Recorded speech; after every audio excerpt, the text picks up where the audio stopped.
The Battle of Ontario shifts to Ottawa in this amazing set here, Claire. I love this. This is awesome. The Senators have been waiting a long time to host a playoff game since 2017. You've been waiting a long time to cover a home playoff game. Like, what are you expecting from the atmosphere tonight?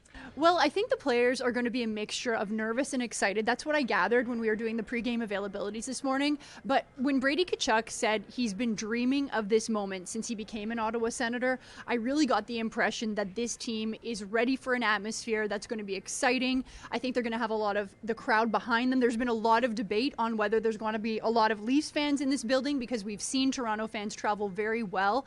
But for the most part, I think it's going to be about controlling their emotions. And we heard Travis Green mention earlier today, he's noticed that the team has got more comfortable from game 1 to 2, and he felt that their control of their emotions has even gotten better, but that's going to be a key tonight. That maturity that we've seen improve throughout the season will be crucial. But I'm curious for you, what you think the atmosphere is going to be like for your visiting team. Yeah, Travis Green mentioned that he felt like the Leafs got some juice to start the game from their home fans. Obviously, the Leafs have been out early in both of the games in this series. The Leafs are expecting the Senators to get a lift from this home crowd here tonight.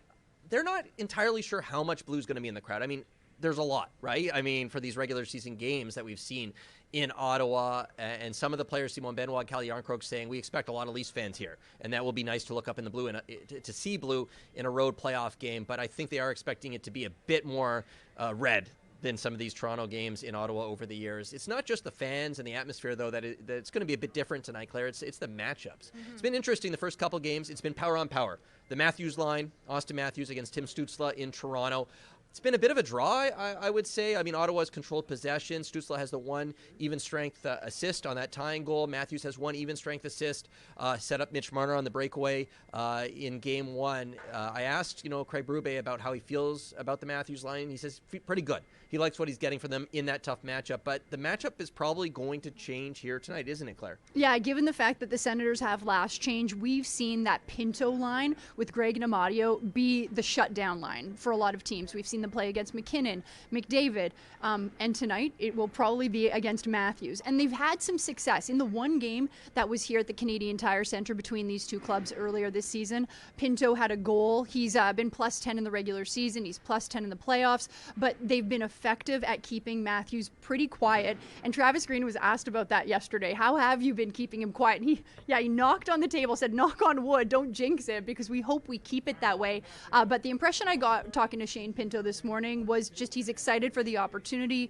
He's been able to do it pretty effectively all season, and it's something he's looking forward to. So we'll see how that works out tonight, if it's in their favor, but definitely home ice advantage will be big for the Ottawa Senators, and there's going to be some line changes that are going to be pretty important for the Leafs as well. Yeah, usually a team that's up 2-0 in a series, unless there's an injury, they're probably not going to change the lineup, but we are seeing a change here tonight. And I think part of it is the matchups now. Craig Berube won't be able to shelter certain lines. So the Max Domi line, which has been called the third line, it's more the fourth line right now, is going to have a new look. Max Pacioretty coming in, playing for the first time since February 8th. He got hurt before a practice coming out of the Four Nations break and has not played since. He was not interested really in looking back.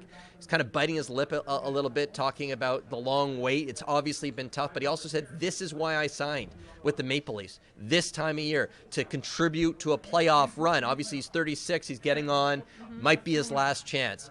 They believe he's going to bring a veteran element to that fourth line with Max Domi and Bobby McMahon.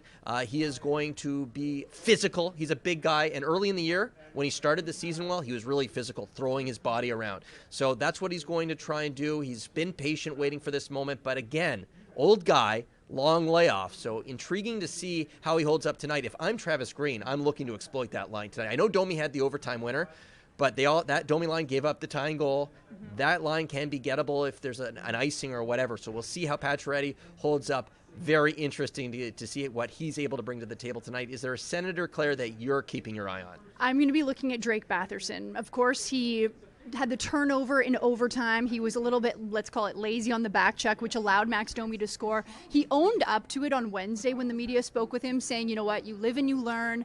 He knew he made the mistake, but I've seen him earlier this season when he's had some slumps or had some mistakes in games, he's responded. What's going to be interesting about his line is Fabian Zetterlund is going to be playing with Batherson alongside Dylan Cousins. Now, when Zetterlund was traded from San Jose, he came in and he was the 5th leading scorer on the team without having scored a goal with the Senators. And it's been difficult finding a place for him in the lineup because the Senators have had success with those second and third lines. Head coach Travis Green hasn't wanted to make a lot of changes, but seeing the change tonight is an indication that Travis Green just needs to find a little bit more scoring power and a little bit more juice. So it'll be interesting to see what Zetterlund adds to the Cousins-Batherson line. And there's something in front of you want to talk about. Well, I like using props, Claire. And I just find this interesting. It's obviously this has been the slogan, right, for the Sens pretty much all season. All season. Heart it's on over buses. You can see it around the rink here. And I find this interesting because the Leafs had rally towels, of course. Everyone's got rally towels. And the rally towels before Game 2, half of them said, bring the hype. So that's what they were telling their fans. So just interesting. Obviously, this isn't a response to that. No. But it is interesting. The Leafs were going for the hype. Senators going for the heart. The good thing when you got Claire and I and doing these chats is you're going to have heart and a lot of hype.